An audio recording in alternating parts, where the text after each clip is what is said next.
So 2 local breweries have shut their doors on the First Coast, and they say thanks in part to restrictions placed on their businesses. So much red tape, and this is life or death for local brewers. There is a push for change in Tallahassee, and they're getting some help in the fight to keep their business alive. This is hard-earned money we're talking about here. Renata Gregorio joins us live now to break it all down. Renata, good morning.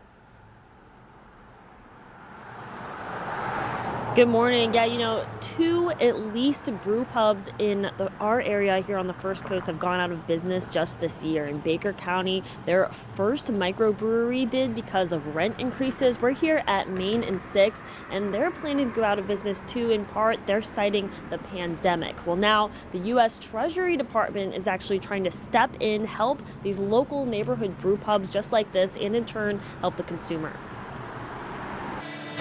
Make the beer here. Ink Factory Brewing just opened at Jack's Beach, so jumping through hoops is fresh on Aaron Meisenheimer's mind. We actually brought a brewing lawyer into the process to kind of help us navigate that whole thing because it was mailing packets and signatures, and it was a lot of work.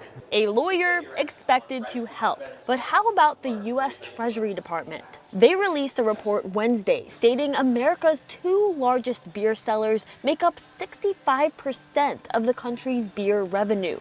That doesn't jibe with the White House's executive order promoting competition, and the Treasury Department wants more scrutiny on acquisitions, fewer regulations, and new tax rates for those entering the industry. Right now in the state of Florida, to get a craft microbrewery license, a CMB, it's a $3,000 a year license, and that's just for the production side of it. Matthew Dahm, legislative committee chair with the Florida Brewers Guild, is pushing for a bill in Tallahassee to do things like ease licensing fees and simplify terminology to make brewery owners' lives easier. We got 20 tap lines, so the goal would be to get 20. They've got ambitious goals, he says, welcoming a hand to make it easier.